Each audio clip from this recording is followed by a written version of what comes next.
ஒரு தொகுதி மீது புறவிசைகள் தாக்காவிட்டால் எந்த வகை மோதுகையிலும் பின்வரும் எது காக்கப்படும்.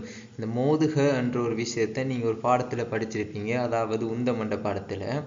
இதில் இங்கே பாருங்கள், எல்லாம் சக்தி பொறுமை சக்தி, அழுத்த சக்தி, இயக்க சக்தி, இதை பற்றி சொல்லியிருக்காங்க. இந்த சக்தியில் விதிகள் இருக்குது.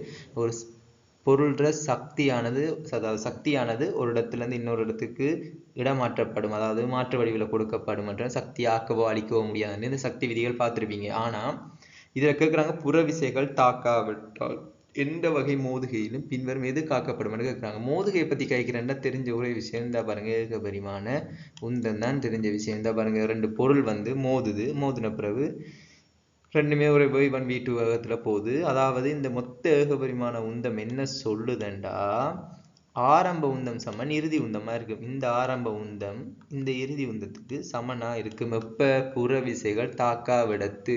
நீங்க இதை இன்னும் ஞாபகம் வச்சிருக்கோண்டா, இந்த பொருள் இதை நீங்க பார்த்துருப்பீங்க. அதாவது இந்த போலிங்க வந்து அடிக்கும் போது புறவிசைகள் தாக்காவிடத்து இந்த மோதுகையில் இந்த உந்தம்ன்றது காக்கப்படும். அதனால தான் இந்த பொருளை நாங்கள் இங்கே அடிக்கும்போது இந்த ஒரே ஒரு பொருள் மட்டும் என்ன செய்யுமெண்டா இங்கே நகரும்.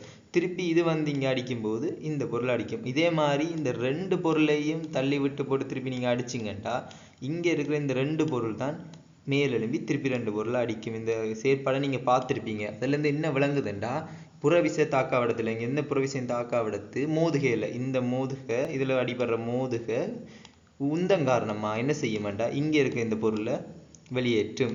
அதாவது ஆரம்ப உந்தம் எம்பி சமன் இங்கால எம்பியா இருக்கும். ஆரம்ப உந்தம் சமன் திரும்பி தர வேகம். அப்போ இங்கே எம்பி என்றது இங்கால ஒரு எம்பியா இருக்கும். இதே ரெண்டு பொருள் அடிச்சிங்கண்டா இங்கால ரெண்டு பொருள் வெளியே வரும். இதே மூன்று பொருளை தூக்கி வச்சுட்டு அடிச்சிங்கண்டா இங்காலேயே மூன்று பொருள், அதாவது மேலெழும்பி திருப்பி கீழே வந்து அடிக்கும். இந்த செயற்பாடு நீங்கள் கணக்கு தான் நோட் பண்ணியிருப்பீங்க. ஆகவே இந்த கேள்விக்கான விட மொத்த ஏகபரிமாண உந்தம் தான் காக்கப்படும்.